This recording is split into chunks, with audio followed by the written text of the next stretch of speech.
تمام تر تعریفات اللہ رب العزت کے لیے کہ جو اس تمام تر کائنات کا خالق و مالک ہیں، اور درود و سلام ہوں حضور سرور دو عالم فخر موجودات باعث تخلیق کائنات سید ولد آدم شفیع بنی آدم حضور آقا مولا حضرت محمد مصطفیٰ احمد مصطفیٰ صلی اللہ تعالیٰ علیہ وسلم کی ذات بابرکات پر کہ جنہیں اللہ رب العزت نے اس کائنات میں خاتم النبیین کے مرتبے پر فائز فرما کر مبعوث فرمایا، اور درود و سلام ہوں حضور اکرم صلی اللہ تعالیٰ علیہ وسلم کے جمیع صحابہ، اہل بیت کرام، اس امت کے جمیع علماء، اولیاء، صلحاء اور شہداء پر کہ جنہیں بارگاہ رسالت میں آپ صلی اللہ تعالیٰ علیہ وسلم سے نسبت کا شرف حاصل ہے۔ سامعین محترم، اللہ رب العزت ہمیں مختلف احوال میں آزمائش کے دور سے گزارتا ہے۔ رب تعالیٰ ہمیں بہت سی نعمتیں عطا فرما کر بھی آزماتا ہے، اور اللہ رب العزت ہمیں نعمتوں کے زوال سے بھی آزماتا ہے۔ بسا اوقات ہماری زندگیوں میں خوشیاں لگاتار آنے لگتی ہیں، اور ہر میدان میں ہمیں کامیابی اور کامرانی نصیب ہوتی ہے۔ اس چیز کو انسان اپنی محنتوں کا ثمر اور نتیجہ سمجھنے لگتا ہے، اور اسے یہ محسوس ہونے لگتا ہے کہ یہ ساری کامیابیاں، یہ ساری کامرانیاں، یہ تمام تر جو نعمتیں ہیں، یہ سب صرف اور صرف اسی کی محنت کی بدولت ہیں، جبکہ تمام تر کامیابیاں اور تمام تر کامرانیاں یہ اللہ رب العزت کا فضل اور بعض اوقات اللہ رب العزت کی آزمائش ہوا کرتی ہے۔ یوں ہی بعض اوقات انسان کو اپنی زندگی میں ہر معاملے میں نقصان کا، دکھ کا اور غم کا سامنا کرنا ہوتا ہے، اور ایسے وقت میں انسان اپنے آپ سے مایوس ہونے لگتا ہے، جبکہ دکھ، غم، پریشانیاں یہ بھی اللہ رب کائنات کی آزمائش ہیں۔ خوشی کے وقت میں نعمت عطا فرما کر وہ ہمیں اس معنی میں آزماتا ہے کہ ہم اس نعمت پر اس کا شکر ادا کرتے ہیں یا نہیں، ہم اپنے رب کے حضور سجدہ شکر بجا لاتے ہیں یا نہیں، ہم یہ کامیابیاں اس کا فضل سمجھتے ہیں یا نہیں، اور غم کے اوقات میں وہ ہمیں اس طور پر آزماتا ہے کہ ان غموں کو ہم اپنی بد نصیبی سمجھتے ہیں یا اپنے گناہوں کا وبال۔ غم کی اس حالت میں ہم دنیا کے سامنے جھکتے ہیں یا پروردگار عالم کے سامنے، اور پھر ان چیزوں کی بدولت ہمارے خوشی اور غم میں جو ریئیکشنز ہوتے ہیں، ان کی بدولت پھر ہمارے آگے کے احوال طے کیے جاتے ہیں۔ اگر ہم اپنی خوشی اور غم دونوں حالتوں میں اپنے رب کو یاد رکھیں تو آنے والی زندگی میں رب کی برکتیں ہمیں حاصل ہوتی ہیں، اور اگر ہم ان دونوں اوقات میں اپنے رب کی نافرمانی پر آمادہ ہو جائیں تو آنے والی زندگی سے اللہ رب کائنات برکتیں اور رحمتیں دور کر دیتا ہے۔ اور ہم اس کی رحمتوں سے برکتوں سے محروم ہو جاتے ہیں۔ انسان، اس کے اندر رب کائنات نے عجلت کا مادہ رکھا۔ انسان کو اللہ رب العزت نے، بہت سے انسانوں کو اللہ رب العزت نے، اکثریت کو ناشکرا قرار دیا، اور اس کی بنیادی وجہ یہی کہ انسان غم کی حالت میں پھر بھی رب کی طرف چلا جاتا ہے، لیکن خوشی کے عالم میں اسے اپنے رب کی یاد نہیں آتی، اور نافرمانی کے ایسے ایسے طریقے ڈھونڈ لاتا ہے کہ جو اس سے پہلے کسی نے وہ طریقے اپنائے نہ ہوں۔ اسے جدت، اسے ترقی، اسے اپنی عقل مندی، اپنی مہارت اور اپنی صلاحیت کا نام دیتا ہے، اور ایسی کوششیں نافرمانی میں کرتا ہے کہ جس کی آدھی کوشش بھی اگر فرما برداری میں کی ہوتی تو رب کائنات کا قرب حاصل ہو جاتا۔ ہم اور آپ آج کے جس دور میں ہیں، یہاں روحانیت سے زیادہ اہمیت حاصل ہے مادیت کو۔ ہم اور آپ جس دور میں ہیں، یہاں تقوی سے زیادہ اہمیت حاصل ہے دکھاوے اور ریاکاری کو۔ ہم اور آپ جس دور میں ہیں، اس دور میں اللہ کی رضا سے زیادہ اہمیت حاصل ہے لوگوں کی رضا اور لوگوں کی باتوں کو۔ ہم اور آپ میں سے کسی کا کوئی عمل، الا ماشاء اللہ، کسی کا کوئی عمل اس نیت سے نہیں ہوتا کہ میرا رب راضی ہو جائے۔ ہاں، یہ نیت ضرور ہوتی ہے کہ لوگ دیکھ کر تعریف کریں، یہ نیت ضرور ہوتی ہے کہ میری اس نیکی پر اور میرے اس عمل پر لوگ مجھے سراہیں۔ ہم کسی برائی سے بھی اگر رکتے ہیں تو اس لیے نہیں رکتے کہ رب ناراض ہو، ہماری اس برائی کے عمل سے، ہمارے اس برے کام سے اللہ ناراض ہوگا۔ ہم اگر کسی برے کام سے رکتے بھی ہیں تو صرف اس وجہ سے کہ لوگ کیا کہیں گے، اور لوگ ہمیں برا کہیں گے۔ اور یہ وہ تصور ہے، اور یہ وہ ہمارے ذہنوں کے اندر بٹھایا گیا وہ ایسا پختہ خیال ہے کہ جس نے ہمیں اسلام سے کوسوں دور کر رکھا۔ ماہ دسمبر کا اختتام ہے، سال 2025 کا اختتام ہے، اور سال 2026 کا آغاز ہونے والا ہے۔ اس جمعے سے اگلے جمعے کے درمیان میں ہم ایک نئے سال میں داخل ہونے جا رہے ہیں۔ ایک خوشی، ایک سیلیبریشن کا ماحول یہ ہماری سوسائٹی میں بڑا ان ہوتا ہے، بالخصوص ان ایام میں، کہ جہاں ہم نئے سال کو ایک نئے طریقے سے منانے کی کوشش کر رہے ہوتے ہیں۔ لیکن بات وہی ہے کہ اس سیلیبریشن میں، اس خوشی میں بھی ہم اپنے رب کو کسی بھی طرح اپنے ذہن میں ملحوظ نہیں رکھتے، نہ اس کی رضا کی فکر ہوتی ہے، نہ اس کی ناراضگی کا کوئی خوف ہوتا ہے۔ آج کے دور میں ہم اس کو فالو کرنے والے ہیں کہ جس کے سب سے زیادہ فالوورز ہیں۔ آج کے دور میں ہم وہ کام کرنے والے ہیں جو ٹرینڈ میں ہے۔ آج کے دور میں ہم اپنے آپ کو اس لوگوں کے اس بہاؤ میں بہا دینے والے ہیں کہ جو بہاؤ کسی بھی سمت جا رہا ہو، ہمیں اس سے کوئی لینا دینا، ہمیں اس سے کوئی سروکار نہیں۔ ہمارے ذہنوں میں یہ بات بٹھا دی گئی ہے کہ جو دنیا کر رہی ہے وہ صحیح، اب چاہے وہ شریعت کی نظر میں کتنا ہی غلط کیوں نہ ہو، خدا تعالیٰ نے اس سے کتنا ہی کیوں نہ روکا ہو، رسول کریم صلی اللہ علیہ وسلم نے اس کے بارے میں کتنے ہی سخت الفاظ کیوں نہ فرمائے ہوں، ہمارے کانوں پر جوں تک نہیں رینگتی۔ جب معاشرہ اس حد تک اپنے رب اور اس کے رسول کی نافرمانی میں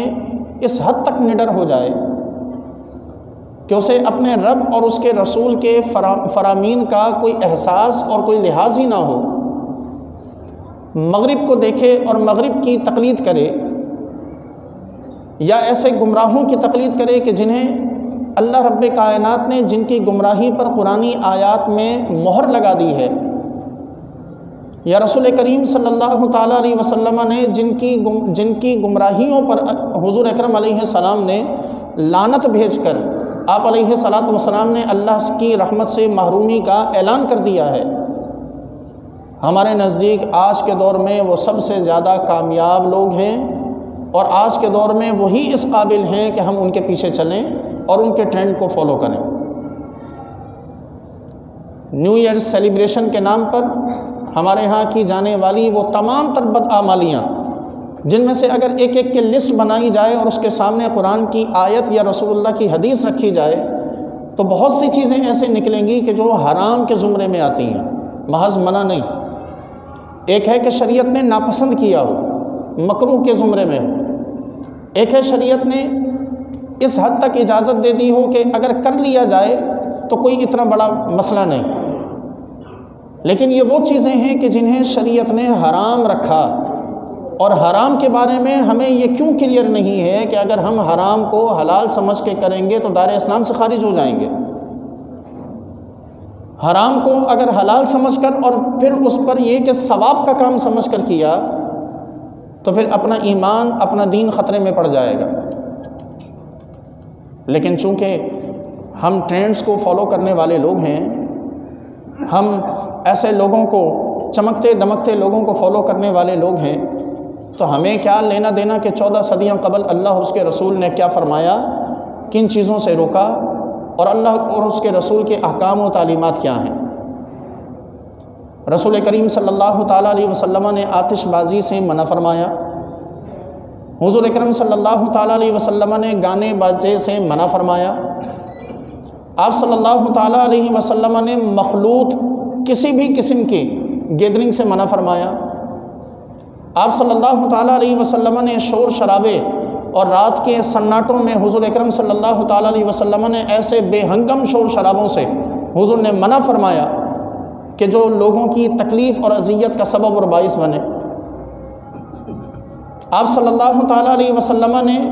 یہودیوں عیسائیوں کی تقلید اور پیروی سے منع فرمایا، قرآن میں اللہ نے منع فرمایا، رسول اللہ صلی اللہ علیہ وسلم نے اپنی احادیث میں منع فرمایا۔ ہم اور آپ میں سے کس کو احساس ہے کہ اللہ اور اس کے رسول کی منع کی ہوئی چیزوں کو ہم نہ اپنائیں؟ کہنے کا مقصد یہ ہے کہ ہر سال بدلتا ہے، ہر سال کیلنڈر چینج ہوتا ہے، اور یہ اللہ تبارک و تعالیٰ نے اس چیز سے منع نہیں فرمایا کہ ہم کیلنڈر کے چینج ہونے پر یا نئے سال کے آغاز پر ہم خوش نہ ہوں۔ اسلام خوشی منانے سے منع کبھی نہیں کرتا۔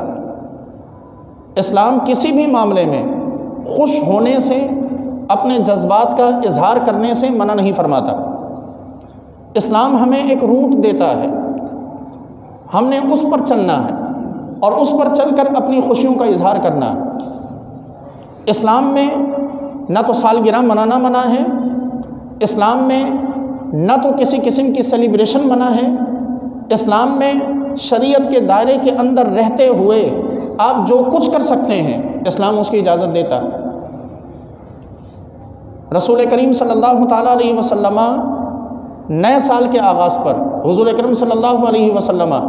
دعاؤں کا اہتمام فرمایا کرتے تھے، اور جب بھی ماہ ذی الحج کا اختتام ہوتا، ماہ محرم کا آغاز ہوتا، حضور اکرم علیہ الصلاۃ والسلام چاند دیکھنے کے بعد آپ علیہ الصلاۃ والسلام بھرپور دعاؤں کا اہتمام فرماتے۔ یہ ایک ہمارے سامنے ایک نیا زاویہ ہے کہ ہم بطور مسلمان ہجری کیلنڈر کو فالو کریں، لیکن اگر ہم عیسوی کیلنڈر کو بھی فالو کریں، کیونکہ اس پر بھی شریعت اس سے بھی نہیں منع کرتی، اور یہ ایک غلط کانسیپٹ ہے ہمارے ہاں کہ عیسوی کیلنڈر عیسائیوں کا ہے اور ہجری کیلنڈر صرف مسلمانوں کا ہے۔ ہمارے بہت سے احکام، بہت سی چیزیں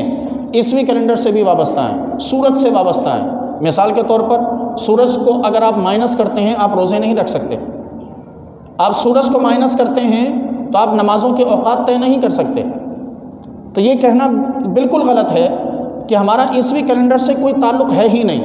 ہمارا یقیناً تعلق ہے، اور دنیا میں اگر ہم نے ایگزسٹ کرنا ہے، دنیا میں اگر ہم نے رہنا ہے تو ہمیں عیسوی کیلنڈر کو فالو کرنا ہے، اور شریعت اس سے منع نہیں کرتی۔ اس روح سے اگر نیو ایئر کی سیلیبریشن کی جائے تو شریعت اس کی بھی اجازت دیتی ہے، لیکن شریعت پابند کرتی ہے۔ حضور اکرم صلی اللہ علیہ وسلم کا طریقہ ہمیں بتاتا ہے کہ نیو ایئر نائٹ میں اللہ کا شکر ادا کرنا چاہیے، اللہ رب کائنات کی عبادت کرنی چاہیے، اللہ تبارک و تعالیٰ سے گزشتہ سال میں ہوئے گناہوں کی معافی طلب کرنی چاہیے، اپنے اگلے سال کے لیے اللہ رب کائنات سے برکتوں کا سوال کرنا چاہیے۔ یہ وہ چیز ہے کہ جو رسول اللہ نے سکھائی، اور اس طرح آپ صلی اللہ تعالیٰ علیہ وسلم نے ہمیں خوشی منانے کا موقع اور خوشی منانے کا آپ نے طریقہ و سلیقہ بتایا۔ آپ صلی اللہ تعالیٰ علیہ وسلم کی سیرت طیبہ کو اٹھا کر دیکھیے، رسول کریم صلی اللہ علیہ وسلم نے اپنی ولادت کے دن خوشی کا اظہار کیا اور طریقہ بتایا کہ حضور اکرم صلی اللہ علیہ وسلم ہر پیر کو روزہ رکھا کرتے۔ کسی نے عرض کی، یا رسول اللہ صلی اللہ علیہ وسلم آپ ہر پیر کو روزہ کیوں رکھتے ہیں؟ ارشاد فرمایا، اس لیے کہ میں اسی دن پیدا ہوا، میں اسی دن پیدا ہوا۔ یہ خوشی کا اظہار ہے، یہ سالگرہ منانے کا جواز اپنی جگہ، لیکن خوشی منانے کا طریقہ ہے کہ جو اللہ کے رسول نے سکھایا کہ ہم بطور مسلمان ہم پر لازم ہے کہ اپنی ہر خوشی کے موقع پر اپنے رب کو سب سے پہلے یاد کریں، اپنے رب کی تعلیمات کو سب سے آگے رکھیں، اور اپنے ہر عمل کو شریعت کے دائرے میں رہتے ہوئے شریعت کی روشنی میں اپنے ہر عمل کو ماپیں، اور پھر دیکھیں کہ ہمارا کوئی بھی عمل اگر شریعت کے خلاف ہے تو ہم اس سے اپنے آپ کو بچائیں، اور جو کچھ شریعت کے دائرے میں آتا ہو اس کے مطابق رہ کر ہم دین کی احکام اور دین کی تعلیمات پر چلتے ہوئے اپنی خوشیوں کا، اپنے جذبات کا اظہار کریں۔ رسول اللہ صلی اللہ علیہ وسلم کی سیرت کے بارے میں یا تو یہ طے کر لیجئے کہ حضور کی سیرت ہمارے لیے نمونہ عمل نہیں ہے، لیکن بحیثیت مسلمان جب مانتے ہیں، ایمان ہے اس بات پر کہ اللہ کے رسول کی سیرت ہمارے لیے ہر معاملے میں بہترین نمونہ عمل ہے، تو نمونہ عمل ہونے کا مطلب یہ ہے کہ اسے فالو بھی کرنا ہے، اس پر عمل بھی کرنا ہے، اسے اپنی زندگی میں لانا بھی ہے، اپنانا بھی ہے۔ صرف کہنے کی حد تک اگر ہم اسے رکھیں کہ حضور کی سیرت ہمارے لیے بہترین نمونہ عمل ہے تو پھر اس کا کوئی فائدہ نہیں۔ اللہ نے قرآن میں فرمایا کہ لقد کان لکم فی رسول اللہ اسوۃ حسنہ، اس کا مطلب ہی یہی ہے کہ ہر مسلمان کے لیے حضور کی زندگی بہترین نمونہ عمل ہے، اور نمونہ عمل کو اپنایا جاتا ہے۔ نمونہ عمل جو ماڈلز جو بنائے جاتے ہیں، جسے اپنے لیے آئیڈیلائز کیا جاتا ہے، جسے اپنا آئیڈیل مانا جاتا ہے، اسے صرف سجا کے رکھنے کے لیے نہیں مانا جاتا، بلکہ اس کے جیسا بننے، اس کی عادت، اس کے اطوار، اس کے اخلاق کو اپنانے کے لیے کسی کو اپنا آئیڈیل مانا جاتا ہے۔ یہاں ہر ایک مسلمان، اگر جذبات کی بات کی جائے تو ہر ایک مسلمان رسول اللہ صلی اللہ علیہ وسلم کو اپنا آئیڈیل مانتا ہے، لیکن عمل کی بات کی جائے تو ہماری ساری کی سارا ہمارا حضور کو آئیڈیلائز کرنا وہ ایک طرف ہو جاتا، اور محسوس یوں ہوتا ہے اعمال کو دیکھ کر کہ خدا نخواستہ ہم نے شیطان کو اپنا ماڈل بنا رکھا ہے، اپنا آئیڈیل بنا رکھا ہے، کہ شیطان نے جو کچھ کہنا ہے ہم نے وہ بغیر سوچے سمجھے اللہ اور اس کے رسول کی نافرمانی کرتے ہوئے اس پر عمل کرتے چلے جانا۔ تو اس لیے اس سال کے اختتام پر آپ سب کے سامنے اور آپ سب کے لیے پیغام یہی ہے کہ اس سال میں، سال کے اختتام پر اور نئے سال کے آغاز پر جب ہم سیلیبریشنز کا اہتمام کریں تو شریعت کے دائرے میں رہتے ہوئے اہتمام کریں، جذبات کا اظہار کریں، اپنے ایک دوسرے کو مبارکبادیں دیں، لیکن وہ تمام کا تمام شریعت کے دائرے میں ہونا چاہیے۔ اس کے لیے ہمارے ہاں ایک گزشتہ کئی سالوں سے مساجد میں، بالخصوص شاہ فیصل کی مساجد میں یہ اہتمام کیا جاتا ہے کہ رات کو 11:15 سے 12:15 بجے تک ایک مختصر سی تقریب کا اہتمام ہوتا ہے، جس میں شکرانے کے نوافل بھی ادا کیے جاتے ہیں، اور پھر درود و سلام کا قصیدہ بردہ شریف پڑھا جاتا ہے، درود و سلام پڑھا جاتا ہے، اور آخر میں اجتماعی دعا کا اہتمام ہوتا ہے۔ یہ 11:15 سے 12:15 بجے تک کے درمیان کا ایک مختصر سا ٹائم پیریڈ کہ جس وقت میں دنیا رب کی نافرمانی میں مشغول ہو، اس وقت میں ہماری مساجد کھلی ہوتی ہیں کہ لوگ آئیں اور اپنے رب کے حضور سجدہ شکر بجا لائیں۔ تو اس مرتبہ بھی انشاءاللہ شاہ فیصل کے تقریباً ہی تمام مساجد میں اس بات کا اہتمام کیا جا رہا ہے۔ پیغام یہی ہے کہ اپنے آپ کو شریعت کے دائرے میں رہتے ہوئے، اپنے آپ کو رسول اللہ صلی اللہ علیہ وسلم کی سنت پر عمل کرتے ہوئے، اپنے آپ کو حضور اکرم صلی اللہ تعالیٰ علیہ وسلم کو اپنا آئیڈیل مانتے ہوئے اور حضور کی سیرت کی پیروی کرتے ہوئے اپنے سال کا اختتام اور نئے سال کا آغاز اللہ اور اس کے رسول کے ذکر سے کیجیے۔ ہم اور آپ جانتے ہیں نا کہ حضور اکرم صلی اللہ تعالیٰ علیہ وسلم نے فرمایا کہ جس کام کی ابتدا اللہ کے نام سے کی جائے اس کام میں برکت شامل ہو جاتی ہے۔ اور حدیث مبارک ہے کہ جس کام کی ابتدا میں اللہ کا نام نہ لیا جائے وہ کام بے برکت اور نامکمل رہ جاتا ہے۔ اور ہم یہ بھی جانتے ہیں کہ جس گھر میں صبح کا آغاز قرآن کی تلاوت سے، اللہ کے ذکر سے ہو، اس گھر میں پورا دن اللہ کی برکتیں اور رحمتیں نازل ہوتی ہیں۔ تو ذرا سوچیں، ایک دن اللہ کا ذکر صبح میں کرنے سے جب پورا ایک دن اللہ کی رحمتیں اور برکتیں حاصل ہو سکتی ہیں، تو سال کے آغاز پر جب اللہ کا ذکر کیا جائے تو پورا سال رحمتیں کیوں نہیں ملیں گی؟ پورا سال اللہ کی برکتیں کیوں کر حاصل نہ ہوں گی؟ تو اس لیے اس نیت سے اپنے آپ کو تیار رکھیں، اور انشاءاللہ 31 دسمبر کو رات 11:15 بجے سے 12:15 بجے تک مسجد حاضہ میں بھی انشاءاللہ العزیز صلاۃ و سلام کا نذرانہ ہوگا، قصیدہ بردہ شریف پڑھا جائے گا، شکرانے کے نوافل کا اہتمام ہوگا، اور آخر میں اجتماعی دعا کا اہتمام ہوگا۔ آپ تمام حضرات خود بھی شریک ہوں، اپنے دوست احباب کو اس طرح ہاتھ پکڑ کر لے کر آئیں کہ جس طرح کے کسی بھی باہر کے فنکشن میں شرکت کے لیے زبردستی لے کر جاتے ہیں۔ جس طرح ہم کسی جگہ کسی فنکشن میں شریک ہو رہے ہوں تو وہاں ہم دوستوں کو دعوت دے کر زبردستی اٹھا کر لے کر جاتے ہیں، بالکل اسی طرح اس رات میں مسجد میں اپنے دوستوں کو لے کر آئیں۔ جس طرح ہمارا دل چاہتا ہے کہ ہم چائے کا ایک کپ پئیں تو 4 لوگوں کو ساتھ لے کر جاتے ہیں اور ایک گیدرنگ لگاتے ہیں، اسی طرح رسول کائنات صلی اللہ علیہ وسلم کے دین کی طرف بھی گیدرنگز کو لے کر آئیں، حضور اکرم علیہ السلام کی فرما برداری کی طرف بھی اپنی اولاد کو لے کر آئیں۔ جس طرح اسکول جانے کے لیے اپنے بچوں کو زبردستی اٹھاتے ہیں اور بچہ روئے، بلکے، سسکے، تڑپے، اس کے باوجود اس پر رحم نہیں آتا، شریعت کے لیے بھی تھوڑی سی سختی دکھا دیجیے۔ جس طرح ہم اپنی نسل کو ان کی برائی، ان کی اچھائی کی خاطر برے کاموں سے روکتے اور زبردستی کرتے ہیں، اسی طرح شریعت کی طرف لانے کے لیے تھوڑی سی زبردستی کر لیجئے، یقین جانیے نسلوں کا مستقبل سنور جائے گا۔ خالق کائنات سے دعا ہے کہ پروردگار ہم سب کو عمل کی توفیق مرحمت فرمائے۔ وآخر دعوانا ان الحمدللہ۔